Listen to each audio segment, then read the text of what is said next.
Good afternoon! May kaganapan yung nangyayari dito sa amin. Yes, tama ka nang narinig, may kaganapan nga, B. At kung ano yon, birthday nga ng isa sa mga kaibigan namin ngayon. Akala nga namin ay hindi natuloy ito, kaya hindi na kami nag-prepare ng mga kailangang i-prepare nung maaga pa lang. Pero hindi kasi malinaw yung naging usapan tungkol sa gaganaping birthdayhan ngayon ng kaibigan namin. Basta ang alam lang namin, dito yung magiging venue sa amin kung sakaling matutuloy, pero walang kasiguraduhan yon. Tapos late na nagsabi na tuloy pala, kaya nakaasa na kay bahala ang lahat. Yun nga pala yung birthday boy namin. Basta bigla ang ganap na lang to, bigla ang prepare, ganon. Bahala na, ganon. May video okay nga pala dito, pa-birthday na sa kanya nung isa pa naming kaibigan. Kaya ayan, dahil late na nagsabi, nagtayo na lang kami dyan ng tent. Tapos ayan, bumili na lang ng liempo na inihaw, tapos yung boyfriend ko yung nag-ihaw. Yung pag-marinate nga ng liempo na yan, bahala na nga din. Buti na lang talaga at masarap yung kinalabasan din kahit papano. Habang nga sila ay may ganap sa labas, ako ay may ganap din dito sa loob. Kanina nga, tinanong niya nga ako kung marunong nga daw baga akong magluto. Sabi ko, marunong naman kahit papano, pwede na. Kaya sabi niya, ako na lang daw yung nakatokang magluto sa lahat. O diba? Chef pala ang ganap ko for today's video, hindi agad ako na-inform niyan. At nagpaluto nga siya ng may hotdog na may ketchup at tomato sauce. Di ko alam kung anong tawag dyan, basta alam ko lang kung paano lutuin. Sobrang simple nga lang yung ganap sa birthday niya. Kasi ang meron lang naman dito ay hindi naman talaga yung bonggang handaan, kung hindi inuman lang din naman namin magkakaibigan.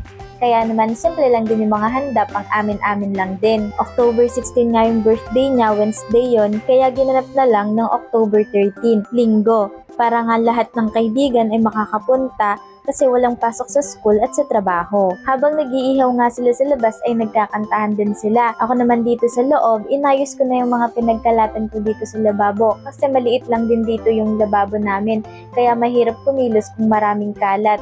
Sa mga oras na yan, kanya-kanya nga kami ng ganap dito. May nag-iihaw, may kumakanta, may nagluluto sa loob, at may nag-aaral pa nga. Sipag yarn. Siyempre, dapat present sa birthday ng kaibigan kahit na may assignment na kailangang tapusin. Para di nga umabsent sa birthday ng kaibigan, dinala na B ang assignment.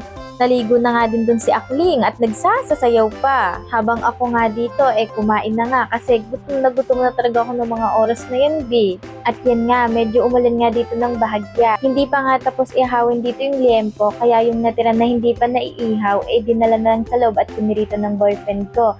Habang yung mga naihaw na tapos na, kinatkat na ng maliliit. Kumain na nga tong isa naming kaibigan. Nagutom yung paggawa ng assignments Ito nga pala yung mga simpleng handa sa birthday ng kaibigan namin. At syempre, pampulutan namin mamaya yan pagka nag-inuman na. May kanin, lempong inihaw, yung hotdog na may tomato sauce at ketchup, may adobo na ako rin ang nagluto, at syempre may paper plate, at may sinigang na walang laman, kundi puro sabaw at gulay. Gabi na nga rin nung natapos nang naihanda ang lahat.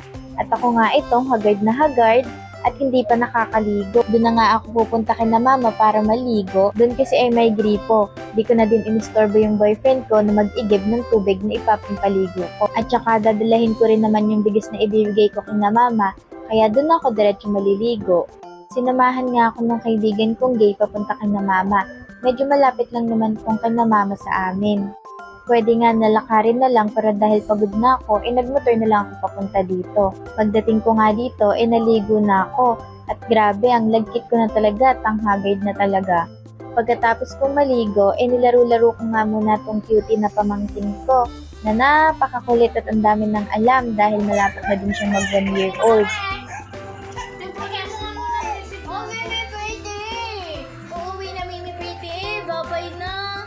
Sobrang nakakapagod na nga tong alagaan. Gusto niya yung tumatalon, nagpapatibay yata siya ng tuhod. Nakakangawit naman sa muscle sa kamay. Dami na nga tong alam, abay nagpapaalam na kaming umuwi, ayaw kaming pauwiin, umiiyak ba naman at pumahabol sa amin. Ayoko nga sanang iwanan at nakakaawa, kaya lang naman may bisita naman kami sa bahay, nakakahiya naman kung hindi na ako babalik doon. Pagbalik ko nga ganito na ang kaganapang nangyayari sa bahay. May mga amats na din yata tong mga to. Yan nga ang mga naging kaganapan sa birthday ng aming kaibigan. Para sa aming kaibigan, sana na-enjoy mo yung birthday mo this year. Salamat dahil nabusog mo kami at nalasing mo sila. Hanggang dito na nga lang guys. Please do follow and react and please watch my next vlog again. Bye! Love you all! Ma!